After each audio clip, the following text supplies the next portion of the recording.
reindeer in September. Why I wanted to do a Christmas album. I was going through my library of music and discovered all these old Christmas songs that I had written over the years that have never been heard by anybody.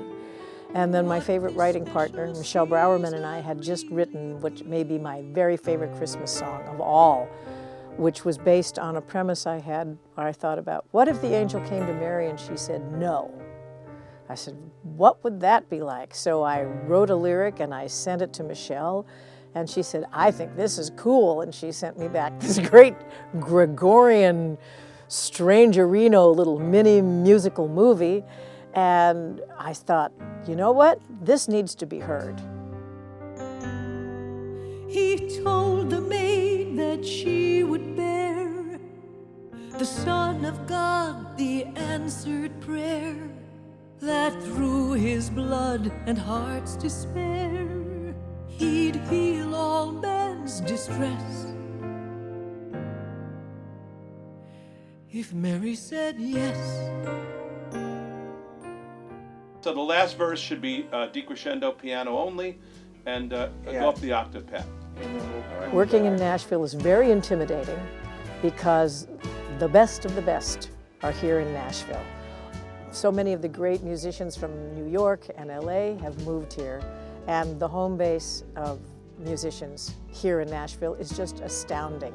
And my beloved Fred is dear friends with the best in the business. And always when I come here, I'm working with astounding musicians, and this time it's just as much fun, maybe even more so than the last time.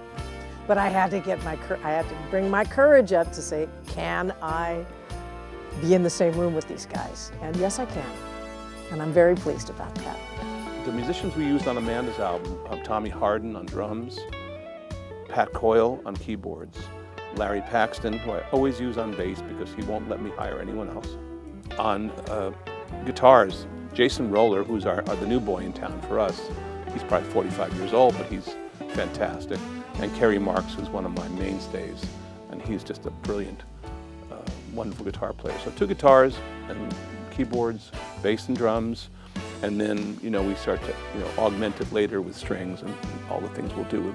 Matt McCauley will do the string sessions, and it's just, again, I can only say one thing. How can it ever be better when you have a wonderful tracking engineer like Dave Sally, you have a gorgeous facility like Sound Emporium in Nashville, you have the best musicians in the studio in the world, and then you have an artist who writes beautiful songs and who sings them better than she writes. And really all I do is I get to make it all happen, which is sort of like saying, I get to watch on some levels. It's really nice working with these guys. Okay, here we go. Ooh, silk pajamas. There's a wonderful jazz singer-songwriter named Ann Hampton Calloway, who's one of my best friends. And she and I write songs together every once in a while when she's not on tour. I'll just email her a lyric and say, honey, when you got the time. And then a wonderful song will come emailed back to me from wherever she's on tour. And this one, I wanted to write a new New Year's Eve song, because there are not that many New Year's Eve songs, and everybody knows, what are you doing New Year's Eve? And I said, we need a new one, and so I just sent her the lyric and she sent it back, and I think we got ourselves a new standard, hopefully, New Year's Eve song. Several of the songs are originals of mine, or songs that Michelle Browerman and I have written together. There's one called My Christmas Angel, which was the love song to my husband.